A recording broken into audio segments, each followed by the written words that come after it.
नमस्ते एंड जय हिंद। आज न जितने भी मोदी विरोधी है उन सब को ऑर्गेज़म आने लग गया होगा। रीज़न यही है कि मोदी जी के गुजरात में अभी हालिया गए मंडे को कुछ ऐसा हुआ जो कितने सारे लिब्रांडू लोग थे ना, वो सब लोग आतुरता से वेट कर रहे थे कि मोदी जी के गुजरात में कुछ तो हो और हम लोग भिड़ जाए मोदी जी पर। तो ऐसा क्या हो गया है मोदी जी के गुजरात में? शाबाश बेटा, बहुत बढ़िया। बताऊंगा आपको, आप बने रहिए, देखते रहिए exposing star with Shantanu.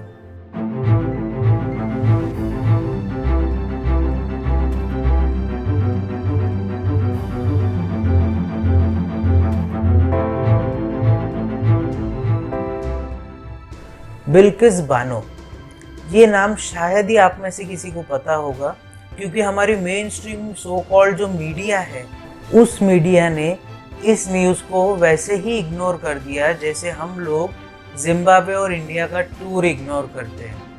I am sorry, बाबू। अच्छा, सबसे पहले मैं आपको एक वीडियो दिखाता हूँ।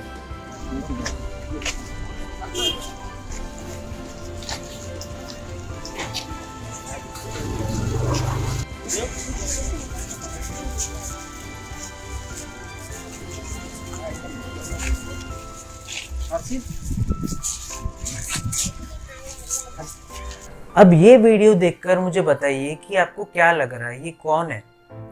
ये जितने लोग खड़े हैं ये कोई बड़े नेता नहीं है, ये कोई गोल्ड मेडल या सिल्वर मेडल या ब्रॉन्ज मेडल ऐसा कुछ नहीं, या फिर ये कोई देश के लिए कुछ बड़ा काम कर कर नहीं आए।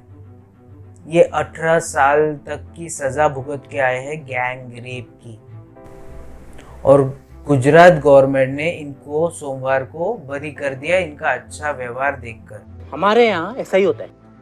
क्या कोई मेन स्ट्रीम मीडिया ने इसको कवर किया? मैंने तो नहीं देखा। छुटपुट यूट्यूब पे कहीं न्यूज़ मिल जाए मेन स्ट्रीम मीडिया के चैनल्स पे तो अलग बात है, बट अपार्ट फ्रॉम दैट इन्होंने टीवी के ऊपर में इसको कवर नहीं किया है, ऐसा मुझे लगता है। अगर किया है तो मैं अपनी गलती मानने को तैयार हूँ, अगर नहीं किया तो इन मेन स्ट्रीम मीडिया वालों को बताएगा कौन।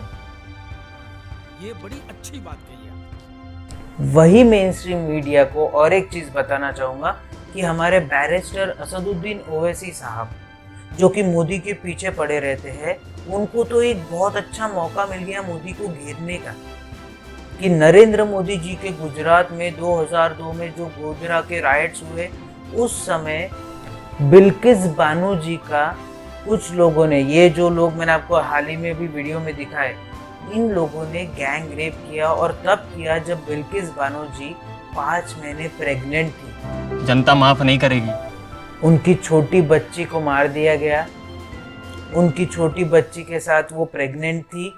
इसके अलावा भी बिल्किस बानो जी को बेसुध हालत में छोड़कर ये सारे लोग वहां से चले गए।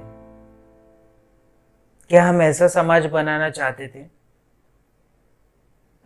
मैं एक हिंदू हूँ, पर इस कृत्य पे मुझे भी कोई डिफेंड करने की ज़रूरत नहीं है, और ना ही मैं कर सकता हूँ। मैं एकदम से बिल्कुल घर पे बैठकर आराम से ये न्यूज़ इग्नोर कर सकता था जैसे सारी मेन स्ट्रीम मीडिया ने की, बट मैं नहीं करना चाहता था।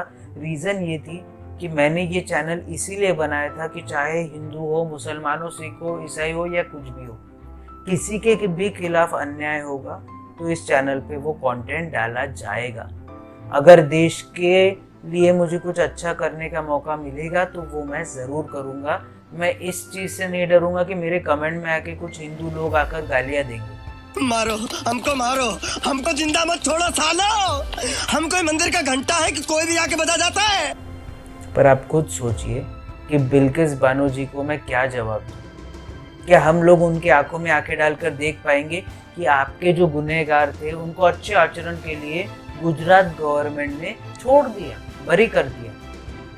पर अब आपको ऐसा लग रहा होगा ना कि गुजरात गवर्नमेंट को ये आदेश किसने दिया कि भाई इनको आप बरी कर दो, या फिर गुजरात गवर्नमेंट को ये हक किसने दिया? तो एक और वीडियो आपको दिखाता हूँ। मेरा नाम राधेश्याम शाह है। मुझे 2002 के साबरमती ट्रेन कांड के बाद हुई कम्युनल राइट के केस में मुंबई सेशंस कोर्ट के द्वारा आजीवन कारावास की सज़ा हुई थी। मैंने जेल में 18 साल का समय बिताया है। उसके बाद मैंने रिलीज़ के लिए नामदार सुप्रीम कोर्ट में एप्लीकेशन की थी नामदार सुप्रीम कोर्ट ने मेरी एप्लीकेशन के बारे में गुजरात सरकार को डायरेक्शन देते हुए रिलीज के बारे में निर्णय लेने के लिए कहा था। ये वीडियो देखकर आपको पता चल गया कि इनमें से जो एक कल्प्रिट है, ये बंदे ने सुप्रीम कोर्ट में अपनी याचिका लगाई थी और उस याचिका पे नज़र रखते हुए सुप्रीम कोर्ट ने, ऑनरेबल सुप्रीम कोर्ट ने गुजरात गवर्नमेंट को कहा, उनके पाले में गेंद डाल दी कि अभी आप इस पे डिसीजन लीजिए कि इनका आचरण कैसा है। और गुजरात गवर्नमेंट के हिसाब से अगर आचरण अच्छा है तो गुजरात गवर्नमेंट ने उनको छोड़ दिया। चलो यहाँ तक के भी मैं समझ लेता हूँ कि ठीक है, गुजरात गवर्नमेंट ने उनको छोड़ दिया, पर उनके स्वागत में विश्व हिंदू परिषद वाले मालाएं लेकर उनका सत्कार कर रहे हैं। Visuals coming in while yesterday it was Tika and Mithai. Today, all the rapists of Bilkis Bano, 11 of them released after remission, were felicitated at VHP offices in Gujarat. Times now has access pictures of them being garlanded. You can also see saffron tika on their foreheads. This is happening inside a VHP office. नहीं sir, नहीं। अगर आप ऐसा करेंगे तो किस तरीके से हम हिंदू लोग एक दूसरे को नजर मिला पाएंगे एक दूसरे से। विश्व हिंदू परिषद वाले क्यों ऐसे लोगों को महिमा मंडित कर रहे हैं जो कि rape case, gang rape case में सजा भुगत कर आए हैं? नहीं सर, मैं एक हिंदू हूँ, मैं नहीं चाहता कि आने वाली मेरी नस्लें ऐसा कुछ देखें। सब लोगों को लग रहा है कि मोदी जी का गुजरात है तो मोदी जी डिक्टेट कर रहे हैं सेंटर में बैठकर। तो आप लोगों को बता दूं, हेलो, आप गलत हैं। मोदी जी या सेंट्रल गवर्नमेंट ने जून में ही एक एडवाइजरी जारी की थी पूरे स्टेट्स के लिए कि जो भी लाइफ टाइम इम्प्रिजनमेंट भुगत रहे हैं, जो भी रेप केस के दोषी है, उनकी सजा माफ ना की जाए। ये एडवाइजरी है गुजरात को, मतलब जितने भी स्टेट्स है इंडिया में, सेंट्रल गवर्नमेंट ने सबको ये एडवाइजरी जारी की थी। इसी साल के जून की बात कर रहा हूँ मैं। पर उसको नज़रअंदाज कर गुजरात बीजेपी ने, मतलब गुजरात की गवर्नमेंट ने ये स्टेप लिया। और ये स्टेप लिया, चलिए मान लेते हैं ये गुजरात गवर्नमेंट के हाथ की बात है, मतलब ये उनका हक है कि वो किसको माफ़ करना चाहे ना करना चाहे। पर VHP वाले किस तरीके से इनको महिमा मंडित कर रहे हैं और हमारी so called main stream media कुछ भी करने को राजी नहीं है। ना इसके ऊपर में कोई बोलने को राजी है, ना कोई बड़ा बड़ा यूट्यूबर इस पर कोई वीडियो बना रहा है, ना कुछ। क्यों? जस्ट बिकॉज कुछ लोग हेट्रेड फैलाने के लिए कमेंट में आकर गालियां देंगे। अभी तो मैं समझने लग गया हूँ यार, क्योंकि मैं हाल ही में मैंने सब लोकतंत्र को एक्सपोज किया तो लोगों ने मुझे गाली गलौज करना शुरू कर दिया। इतने हम लोग, मतलब किसी की बात नहीं सुनने के लिए इतने ज़्यादा ये हो गए हैं ना कि हम लोग सच को आंख मूंद कर भरोसा कर लेते हैं। हम करें तो करें क्या, बोले तो बोले। मेरे भी फैक्ट्स चेक कीजिए। मैं हर वक्त बोलता हूँ कि मैं जो भी बताता हूँ आंख बंद करके भरोसा नहीं करना, उसके फैक्ट्स चेक करिए। पर जब मैंने फैक्ट्स चेक किए तब मुझे पता चला कि 2002 में जो राइट्स हुए थे, उस राइट्स में मुसलमान लोगों ने वो राइट्स शुरू किए और हिंदू लोग भी उसमें मरे, मुस्लिम लोग भी मरे, ईसाई भी मरे, सिख भी मरे, जैन भी मरे, बहुत भी मरे। इतने लोगों की जाने गई और हर दिन हर रात मोदी जी को ग्रिल किया जाता था SIT के द्वारा। फिर भी वो गुजरात को इतना डेवलप कर गए कि आज अहमदाबाद इंडिया का सबसे बेहतरीन जगह है रहने के लिए। सोचिए, अगर मोदी जी के ऊपर में वो प्रेशर नहीं होता उस समय, तो आज गुजरात और 10 गुना ज्यादा तरक्की कर चुका होता।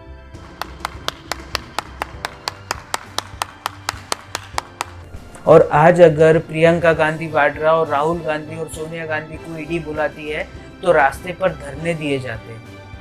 ऐसा कुछ मोदी जी के टाइम पे तो कुछ नहीं हुआ था। CM थे वो, तो ये लोग तो CM वगैरह कुछ भी नहीं है, सांसद है। जरा सोचिए, मेन स्ट्रीम मीडिया कितना सच दिखा रही है और कितना सच आपसे छुपा रही है। मेन स्ट्रीम मीडिया क्यों इस चीज के ऊपर में डिबेट नहीं शुरू कर रही है? रोज रात को डिबेट होती है, रोज रात को डिबेट होती है, इसके ऊपर में डिबेट कब होगी? बिल्किस बानो जी को मैं यही कहना चाहता हूँ कि कोर्ट आपके साथ खड़ी थी तो मैं आपको बेगुनाह मानता हूँ। आपने जो आरोप लगाए हैं वो सही आरोप है, ऐसा कोर्ट ने साबित किया है, इसीलिए मैं आपके साइड पे खड़ा हूँ, क्योंकि हमारे ऊपर सबसे बड़ा कोर्ट है, कोर्ट से ऊपर कोई नहीं है। पर उसी कोर्ट को अगर आप निगलेक्ट करेंगे और आप बोलेंगे कि मेरे जो अपराधी है वो खुले घूम रहे हैं और मुझे अभी इस कानून के ऊपर में ज़्यादा भरोसा रहा नहीं, तो मैडम यही कोर्ट था जिन्होंने आपको 18 साल तक के न्याय दिया था। इन लोगों को इन्हीं कोर्ट ने अंदर डाला था और इम्प्रिजनमेंट में भेजा था। तब ये कोर्ट अच्छा था, अब ये कोर्ट बुरा हो गया। आपके हक में फैसला नहीं आया तो आप कोर्ट को कुछ भी बोलेंगे, आपके हक में फैसला आ गया तो आप कानून की वाहवाही करेंगे, ऐसा तो नहीं चल सकता मैडम। अब आप लोग सोचिए कि आपको कहाँ खड़े रहना है। मेरी पूरी संवेदनाएं, पूरी चीज़ें, सब चीज़ें बिल्किस बानो जी के साथ में है। उन्होंने अपनी ज़िंदगी बहुत मुश्किल से गुजारी है और आज भी गुजार रही है। और ये जो लोग हैं जो महिमा मंडित कर रहे हैं इन क्रिमिनल्स को, उनके साथ मैं खड़ा नहीं हूँ और शायद आपको भी नहीं खड़ा होना चाहिए। एक 19 साल की महिला को अगर आप इस तरीके से बर्बरता से उनका रेप करते हैं जब वो 5 महीने प्रेग्नेंट होगी, तो ये नपुंसकता की निशानी है। आशा करता हूँ जो मैं आपको समझाना चाह रहा था, जो कहना चाह रहा था, सही से आप तक पहुँचा होगा। अब आप क्या कर सकते हैं? अपने हाथों की सफाई का ज़रूर से ध्यान रखिए। बार बार अपने हाथों से अपने चेहरे को मत छूइए। इसके अलावा सोशल डिस्टेंसिंग का ध्यान ज़रूर रखिए, मतलब अपने में और अगले में कम से कम 10 से 12 फीट का अंतर रखिए। इसके अलावा भारत में बनी कोरोना वैक्सीन कई प्रक्रियाओं से गुजरने के बाद आप तक पहुंच रही है, तो जब भी आपकी बारी आए कोरोना वैक्सीन ज़रूर लगवाइए। इसके अलावा जब भी आप अपने घर से बाहर निकले, अपने चेहरे को फेस मास्क से कवर करना ना भूलिए। इससे आप खुद की भी रक्षा कर पाएंगे और औरों की भी रक्षा कर पाएंगे। इसके अलावा अगर लाइफ में कभी आपको लो फील हो, कोविड की वजह से आपकी जॉब चली गई हो, आप पे इकोनॉमिक क्राइसिस आ गए हो, या कोई भी आपको प्रॉब्लम हो, तो इसके बारे में अपने घर वालों से बात कीजिए, जानने पहचानने वालों से बात कीजिए। डिप्रेशन में मत जाइए, डिप्रेशन को मार के इंडिया से भगाइए। और अगर मेरे पास में और भी कोई टॉपिक आता है तो उसके ऊपर मैं एक वीडियो बना दूंगा। तब तक के लिए आप बने रहिए, देखते रहिए एक्सपोजिंग स्टार विद शांतनु। जय हिंद।